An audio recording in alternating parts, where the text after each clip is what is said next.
Remember when touring India was the ultimate final frontier in Test cricket? The toughest place in the world for any visiting team, even tougher than Australia. For a long time, India was an impregnable fortress. We saw 25 wins against just 4 losses at home. But now the walls of that fortress are starting to show some serious cracks. In a very short span, India has lost 4 test matches at home. That's a rate of defeat we haven't seen since the early 1970s. Visiting teams no longer arrive just to compete. They come here believing they can actually win, believing they can dent India's record. So what's changed? How did the hunter become the hunted in its own backyard? A huge part of the problem lies in our own strategy. For years, India has prepared spin-friendly, result-oriented pitches to suit our world-class spinners.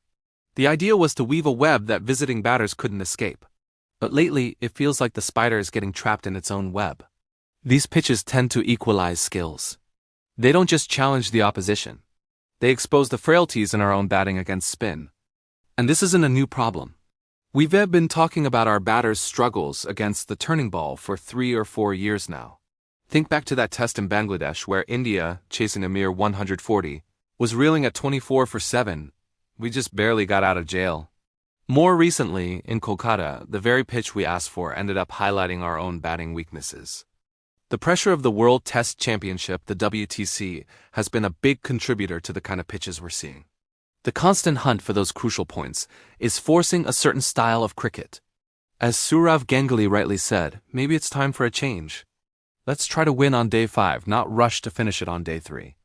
Let's get back to preparing good cricket wickets that allow for a real contest between bat and ball over 5 days. But the pitch is only one part of the story. The deeper issue is the declining quality and confidence of our batting unit, a problem that's been brewing for years. The situation at the crucial number 3 position, for example, is absolutely dire. We've tried several players there, Shubman Gill, Sai Sudarshan, Karun Nair, and not one of them has managed to average over 30. This issue is only made worse by the absence of senior stalwarts, like Virat Kohli, Rohit Sharma, and Cheteshwar Pujara. When your experienced core isn't there, the cracks in the foundation become much more visible. So why aren't new solid batters coming through? This points to a much bigger systemic failure. It goes beyond the glamour of the IPL, attracting young talent.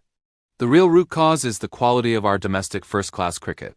The principle is simple. If your qualifying school is strong, your finishing school will be excellent. A top-tier test team can only be built on the foundation of a fiercely competitive domestic structure. But right now, where are the 21 or 22-year-olds who are banging on the door for selection? Where are the young guns scoring so many runs that the selectors simply can't ignore them? They're just not there. For over 2 decades, some have argued for a radical solution: restructure our first-class system. Instead of the current 38 teams, what if we had no more than 15? A smaller, more elite pool would concentrate the talent, raise the standard of competition, and ensure that every match is a genuine test. Of course, people will point out hurdles and challenges. But if we only ever focus on the speed breakers, we will never build highways. If we want a strong test team for the future, we need to find solutions, not just identify problems. Looking at the immediate future, the loss in the first test has put the team under immense pressure and thrown up a whole host of selection dilemmas for the second match in Guwahati. Shubman Gill is unavailable, so we need a replacement at the top, further unsettling the lineup. Then there's the Washington Sundar experiment. He batted at number 3 in Kolkata. Was that just a one-off tactical move, or is there a long-term plan to develop him into a Steve Smith-type player who can bat high up the order? It's a fascinating thought, but a risky one. If Sai Sudarshan returns to his number 3 spot, where does that leave Sundar? Does he move down the order, disrupting the balance of the middle order? And speaking of balance, there's a real possibility that the team could field up to 7 left-handers. That raises serious questions about matchups, especially against certain types of opposition bowling. There's also the all-rounder spot to consider. Do we bring in Nitish Reddy for Axar Patel? What are the trade-offs there in terms of batting depth versus bowling options? These are the tough questions the team management is grappling with right now. There are no easy answers, and every decision carries a significant amount of risk. Despite all these challenges, let's be clear, India is still the stronger side on paper. Our bowling attack remains our ace in the hole. With Jasprit Bumrah, Mohammad Siraj, Kuldeep Yadav, and Ravindra Jadeja, we have a bowling unit that is better than most in the world. They can win us matches, but they can't do it alone. The recipe for victory is simple, yet it's proven to be incredibly difficult lately. The batters need to step up and provide a foundation.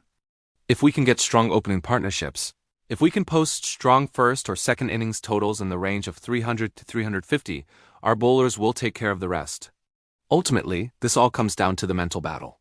The biggest question mark hanging over the team is their mindset. Are they worried about losing? Are they playing under the crushing weight of WTC points? A team that plays with fear is a team that is vulnerable. If India can shed that anxiety, play with freedom, and trust in their abilities, they are still the favorites to win. But if the mental fragility continues, this series and our home record could be in serious jeopardy. It's a critical moment for Indian cricket. Let's hope they find the answers. Thanks for watching, and make sure to subscribe for more analysis.